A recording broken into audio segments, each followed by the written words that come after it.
Assalamualaikum warahmatullahi wabarakatuh. Perkenalkan, kami dari kelompok 8 akan memulai podcast kami yang terambil dari chapter ke-13 di mana eh, dengan tema pengendalian atau strategi yang terdiferensiasi. Adapun di sini kelompok kami terdiri dari saya sebagai host, Ayu Esra Stefania, NPM C1C020118 dan rekan saya. Esra Putri Simanjuntak, NPM C1C020-154 sebagai narasumber. Baiklah, langsung saja yang akan ditanyakan, yaitu yang pertama, apa yang dimaksud dengan strategi korporat pada implikasi terhadap struktur organisasi? Mungkin bisa dijelaskan. Baik, terima kasih kepada Saudari Ayu. Strategi korporat adalah suatu kontinum dengan strategi industri tunggal pada satu ujung dan verifikasi tidak berhubungan di ujung yang lain. Lokasi suatu perusahaan kontinum tersebut bergantung pada luas dan jenis diverifikasinya. Strategi korporat yang berbeda mengimplikasikan struktur organisasi yang berbeda, dan pada gilirannya, pengendalian yang berbeda di ujung industri tunggal, perusahaan cenderung terorganisasi secara fungsional.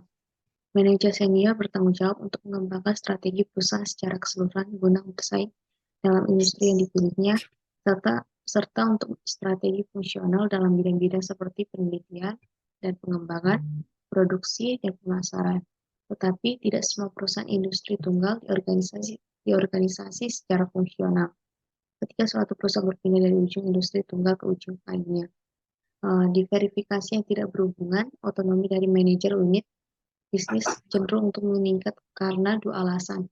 Yang pertama, tidak seperti perusahaan industri yang tunggal, manajer senior dari perusahaan yang terdiverifikasi tidak berhubungan, mungkin tidak memiliki pengetahuan dan keahlian untuk membuat keputusan strategis dan operasi untuk sekelompok unit bisnis yang berbeda. Dan yang kedua, hanya terdapat sedikit saling ketergantungan lintas unit bisnis dalam suatu konglomerat, sementara terdapat sejumlah besar saling ketergantungan antara unit bisnis dalam perusahaan industri tunggal dan perusahaan terverifikasi yang berhubungan.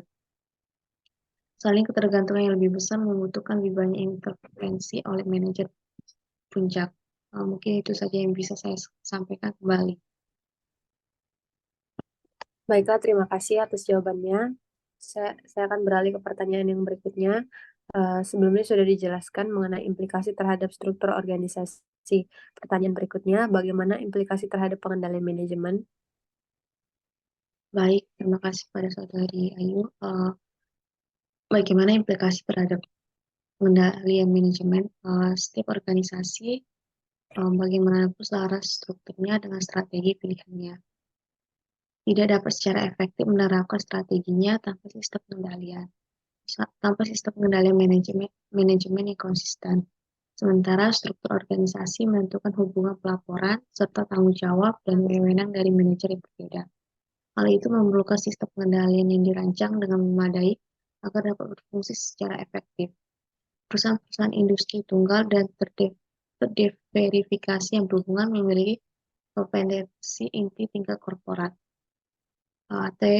atau teknologi nirkabel dalam kasus Motorola atas nama strategi dari hampir semua unit bisnis didasarkan. Oleh karena itu, selama-lamanya komunikasi dan alih kompetensi lintas unit adalah sangat penting pada perusahaan-perusahaan semacam itu. Sebaliknya, terdapat tiga saling ketergantungan yang rendah antar unit bisnis dari perusahaan yang terverifikasi tidak berhubungan. Mungkin itu saja yang bisa saya sampaikan dari bagaimana implikasi terhadap pengendalian manajemen kembali. Baiklah, terima kasih atas jawabannya. Saya akan beralih ke pertanyaan berikutnya. Mungkin bisa dijelaskan kembali kepada Saudari Esra mengenai apa saja yang termasuk dalam strategi korporat itu. Baik, terima kasih pada saudara ini. Uh, Strategi dalam korporat yang pertama itu ada penyusunan anggaran dalam perusahaan industri tunggal. CEO dapat mengetahui operasi perusahaan secara mendalam dan manajer unit bisnis cenderung memiliki hubungan yang lebih sering Dengan demikian, CEO dari perusahaan industri yang tunggal dapat mengendalikan operasi bawahannya melalui mekanisme informal dan berorientasi pada pribadi, seperti interaksi antar pribadi yang sering. Jika demikian, hal ini mengurangi kebutuhan untuk sangat mengandalkan sistem penyusunan anggaran sebagai alat pengendalian. Adapun karakteristik sistem penyusunan anggaran, yang pertama, manajer unit bisnis memiliki pengaruh yang lebih besar dalam mengembangkan anggaran mereka, karena mereka lah bukan kantor korporat yang memiliki hampir semua informasi mengenai produk lingkungan pasar. Dan yang kedua, tekanan yang lebih sering diletakkan pada pencapaian anggaran karena CEO tidak memiliki pengendalian informal lain yang tersedia. Dan untuk strategi yang kedua itu ada penetapan harga transfer. Transfer barang dan jasa antar unit bisnis lebih sering terjadi pada perusahaan industri tunggal dan perusahaannya terverifikasi yang berhubungan dibandingkan dengan pada perusahaan konglomerat. Kebijakan penetapan harga transfer umumnya dalam suatu konglomerat adalah untuk memberikan fleksibilitas pencarian sumber baik unit bisnis dan mempergunakan harga transaksi pasar. Tetapi dalam suatu perusahaan industri tunggal atau perusahaan terverifikasi yang berhubungan, sinergi dapat menjadi penting dan unit-unit bisnis mungkin tidak diberikan kebebasan untuk membuat keputusan pencarian sumber. Dan strategi korporat yang ketiga itu ada kompensasi insentif. Kebijakan kompensasi insentif cenderung berbeda lintas strategi korporat. Yang pertama itu ada penggunaan rumus, di mana konglomerat umumnya lebih mungkin menggunakan rumus untuk menentukan bonus manajer unit bisnis, yaitu perusahaan dapat mendasarkan porsi yang lebih besar dari bonus pada ukuran-ukuran kuantitatif seperti X% bonus atau nilai tambah ekonomi aktual di atas EVA yang dianggarkan. Rencana bonus berdasarkan rumus ini digunakan karena manajemen senior biasanya tidak mengetahui apa yang terjadi dalam berbagai bisnis yang berbeda. Dan yang kedua itu ada ukuran-ukuran profitabilitas. Dalam kasus perusahaan terverifikasi yang tidak berhubungan, bonus insentif dari manajer unit bisnis cenderung terutama ditentukan oleh profitabilitas dari unit tersebut dan bukan oleh profitabilitas dari perusahaan. Tujuannya untuk berguna untuk memotivasi para manajer untuk bertindak seakan-akan unit bisnis tersebut merupakan perusahaan mereka sendiri. Mungkin itu saja yang bisa saya sampaikan dari strategi korporat kembali. Baiklah, terima kasih atas penjelasannya. Saya akan merangkum kembali apa saja yang sudah dijelaskan dalam yang termasuk strategi korporat. Ada 3, yaitu yang pertama penyusunan anggaran, penetapan harga transfer, dan kompensasi insentif. Saya akan beralih ke pertanyaan berikutnya. Mungkin bisa dijelaskan kembali kepada saudari Esra, apa saja strategi unit bisnis pada strategi yang terdefinisasi. Baik, terima kasih. Strategi unit bisnis pada strategi terdiferensiasi. Yang pertama itu ada misi dan ketidakpastian. Unit-unit yang membangun cenderung menghadapi ketidakpastian lingkungan yang lebih besar dibandingkan dengan unit-unit yang permanen karena beberapa alasan. Yang pertama, strategi membangun biasanya dilaksanakan pada tahap pertumbuhan dari siklus hidup produk, sementara strategi manajemen permanen biasanya dilaksanakan pada lahar dewasa menurut dari siklus hidup produk. Dan yang kedua, itu tujuan dari unit bisnis yang membangun adalah untuk meningkatkan pangsa pasar. Dan yang ketiga ada baik pada sisi input maupun output. Para manajer dari unit bisnis yang membangun cenderung mengalami ketergantungan yang lebih besar pada individu dan organisasi eksternal dibandingkan dengan para manajer dari unit bisnis yang permanen. Untuk strategi terdiferensiasi kedua itu ada misi dan rentang waktu. Pemilihan strategi membangun versus strategi permanen mempunyai implikasi trade-off antara laba jangka pendek versus laba jangka panjang.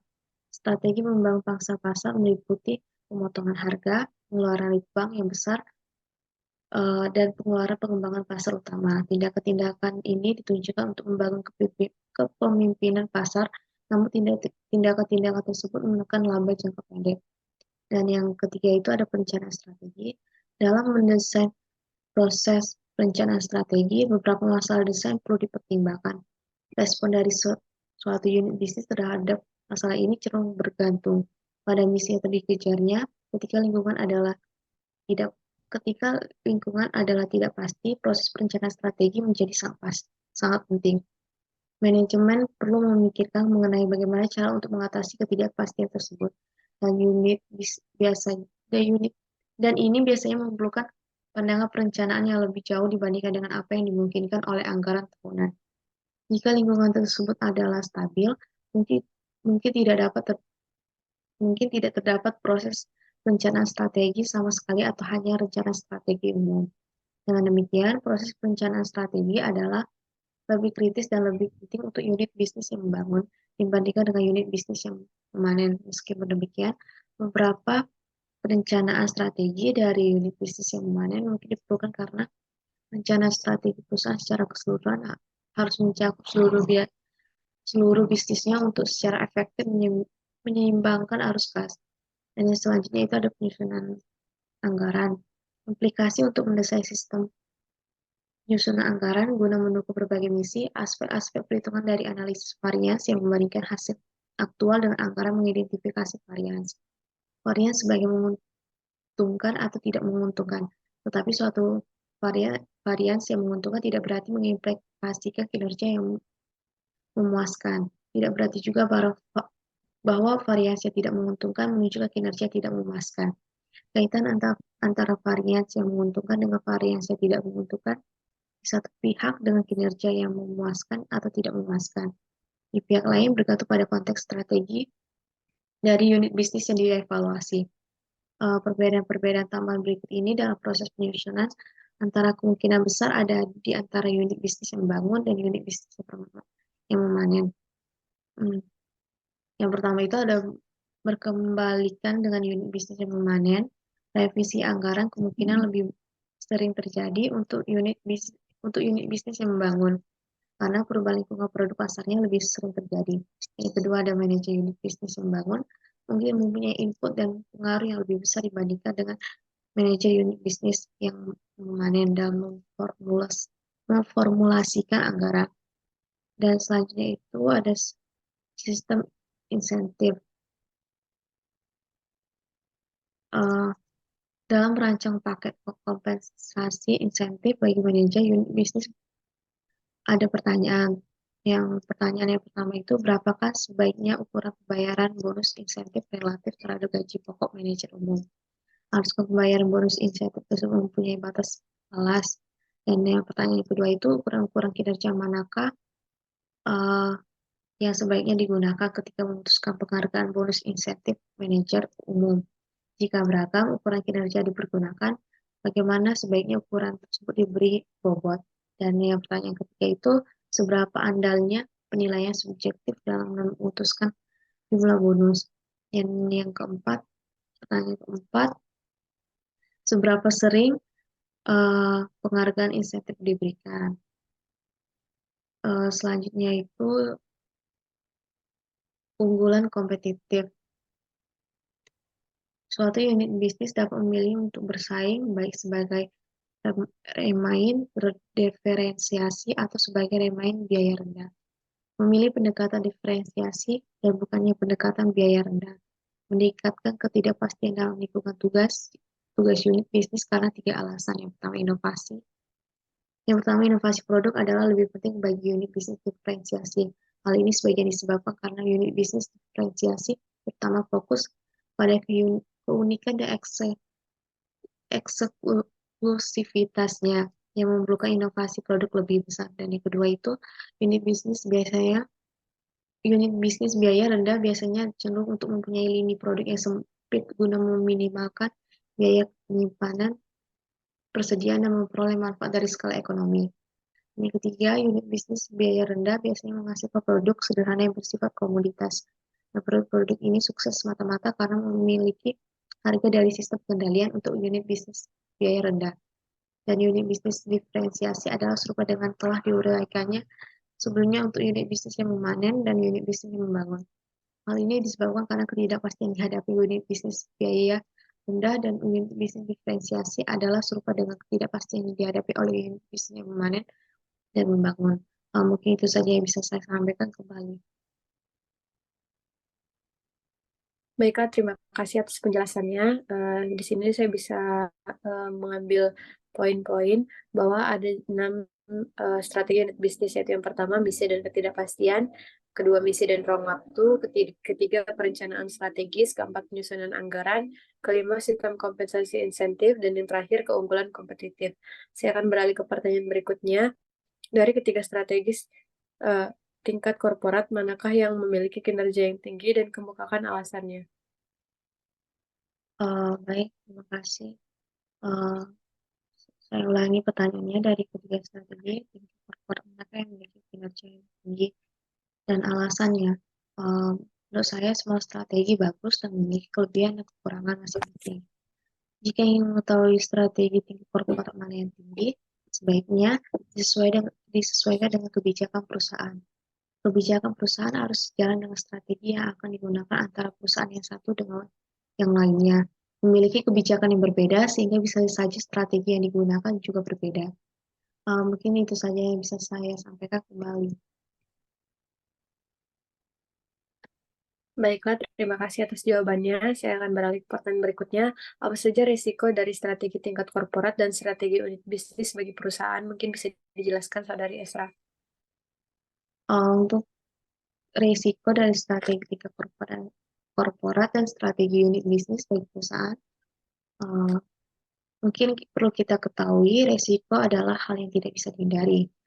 Risiko sendiri cenderung memberikan kerugian bagi suatu perusahaan. Suatu perusahaan sendiri pasti memiliki tingkat risiko yang berbeda-beda. Risiko ini bisa saja berasal dari internal perusahaan itu sendiri maupun eksternalnya. Strategi korporat membahas mengenai bagaimana keberadaan perusahaan di tengah-tengah bauran bisnis yang tepat. Perusahaan harus mengambil risiko terhadap keputusan melakukan pengembangan atau ekspansi perusahaannya. Jika suatu perusahaan tidak melakukan pengembangan, maka perusahaan tidak dapat kalah saing oleh perusahaan lain. Sedangkan strategi unit bisnis berkenaan dengan bagaimana menciptakan dan memelihara keunggulan kompetitif dalam masing-masing industri. Salah satu resiko yang mungkin terjadi dalam strategi ini, eh, perusahaan perusahaan harus senantiasa menciptakan inovasi pada produknya agar tidak kalah dalam bersaing dengan perusahaan yang menawarkan produk yang sama. Mungkin itu saja yang bisa saya sampaikan. Kembali, Saudari Ayu. Baiklah, terima kasih atas jawabannya. Dan selanjutnya saya akan bertanya untuk pertanyaan terakhir.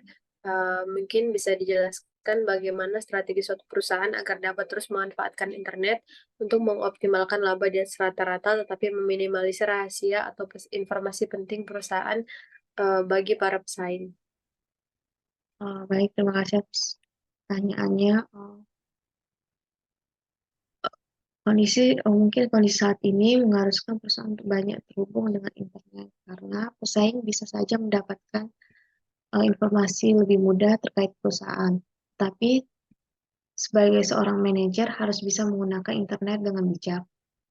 Jangan memasukkan hal-hal yang bisa menjebak perusahaan atau pesaing bisa membaca kondisi perusahaan semua yang dimunculkan di dunia maya. Sebaiknya informasinya sifat umum. Mungkin itu saja yang bisa saya sampaikan kembali. Baiklah, terima kasih atas jawabannya kepada Saudari Esra. Demikianlah penyampaian podcast kami kali ini. Terima kasih kepada teman-teman yang boleh menyaksikan. Dan saya sebagai host pamit undur diri, serta Ayu Esra Stefania pamit undur diri, dan rekan saya. Esra Putri Simajuntak sebagai narasumber pamit undur diri. Terima kasih kepada teman-teman semua. Wassalamualaikum warahmatullahi wabarakatuh.